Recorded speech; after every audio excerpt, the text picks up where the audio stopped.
अस्सलाम वालेकुम एवरीवन।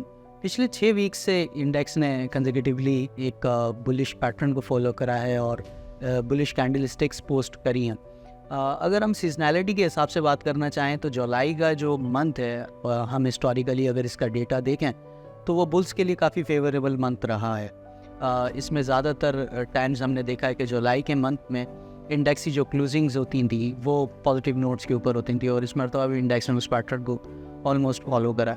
अब अगस्त का मंथ है, अगस्त का ये फर्स्ट वीक है और इसके अंदर अगर हम देखें तो सीजनैलिटी के हिसाब से हिस्टोरिकल डेटा जब हम पुल करते हैं तो जुलाई के मंथ्स के अंदर जो गेंस इंडेक्स को रहे होते हैं उनमें उन गेंस का अगस्त के मंथ में कुछ प्रॉफिट टेकिंग की तरफ फोकस होता है और एक कॉशियस अप्रोच जो है वो अगस्त के मंथ के अंदर देखने में आती है। लास्ट क्लोज के हिसाब से अगर हम इंडेक्स को देखें तो इस वक्त इंडेक्स जो है वो अपने 200 डे मूविंग एवरेज के ऊपर ट्रेड कर रहा है और तकरीबन 16.5% उससे अपने 200 डे मूविंग एवरेज के ऊपर ही ट्रेड कर रहा है, जो कि एक अप ट्रेंड को इंडिकेट करता है, जो कि बताता है कि इंडेक्स जो है वो इस वक्त एक अपवर्ड ट्रेंड के अंदर है।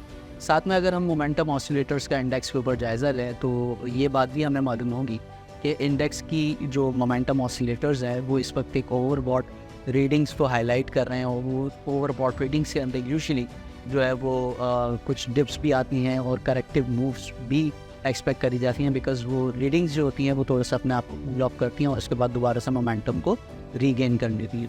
तो जब हम डिप्स की और करेक्टिव मूव्स की बात करते हैं तो साथ में हम सपोर्ट की भी बात करते हैं। तो सपोर्ट के हिसाब से अगर देखा जाए तो 47,950 इंडेक्स के लिए एक सपोर्ट का अच्छा नंबर है, जो कि वीकली बेसिस पे इंडेक्स को सरफेस हो सकता है और यहाँ पर बायर का इंटरेस्ट डेवलप हो सकता है। इन केस अगर ये 47,950 ब्रेक डाउन होता है तो उस सिनेरियो के अंदर इंडेक्स 47,100 से 46,800 के लिए जो है वो ड्रैग डाउन हो सकता है। अगर हम अपसाइड पर रेजिस्टेंस की बात करें तो इंडेक्स को 48,900 से 49,400 की रेजिस्टेंस का सामना हो सकता है और इस रेजिस्टेंस के रीजन को अगर इंडेक्स क्लियर कर लेता है सो इंडेक्स अपने जो लास्ट 6 ईयर्स के हाइज़ हैं उनको चैलेंज करता हुआ नज़र आ सकता है, जो कि 50,500 से 50,800 के रीजन में लाया करते हैं। करंट चार्ट पैटर्न्स के मुताबिक फ़िलहाल इंडेक्स के अंदर एक कॉशियस अप्रोच रखते हुए काम करना चाहिए और साथ में जो प्रॉफिट टेकिंग है उसको भी फोकस में रखना चाहिए।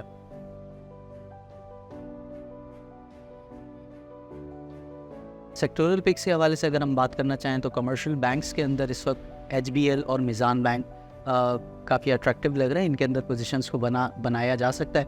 जबकि दूसरी जानिब अगर हम OMCs की बात करें, oil and gas marketing companies की, तो उसके अंदर PSO और शेंट ये अट्रैक्टिव नज़र आते हैं, फॉलोड बाय ENP सेक्टर। अगर हम ENP सेक्टर को देखें तो उसके अंदर OGDC और PPL काफ़ी ज़्यादा अट्रैक्टिव नज़र आ रहा है, इनमें पोजीशंस बनानी चाहिए। सीमेंट सेक्टर की बात करें तो सीमेंट सेक्टर के अंदर करंट हाइलाइट्स के अंदर हमारे पास लकी सीमेंट, जेरार्ड सीमेंट और गरीबबाग सीमेंट आ रहे हैं और इनमें पोजीशंस को बनाया जा सकता है।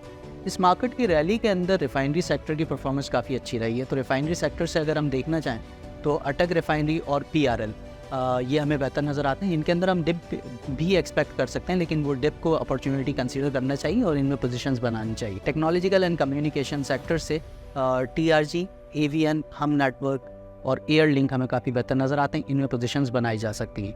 अगर हम food and personal care sector की बात कर लें तो उसके अंदर यूनिटी फूड्स हमें काफ़ी बेहतर नज़र आता है, इसके अंदर पोजीशंस को बनाया जा सकता है। यूनिटी फूड्स के साथ दी ऑर्गेनिक मीट कंपनी लिमिटेड ये भी हमें बेहतर नज़र आती है, इसके अंदर भी पोजीशंस को बनाया जा सकता है। ड्यूरिंग द मार्केट अगर आपको किसी स्क्रिप्ट के हवाले से कोई टेक्निकल एडवाइस चाहिए हो तो आप हमारी वेबसाइट akdsl.com को विजिट कर सकते हैं। शुक्रिया।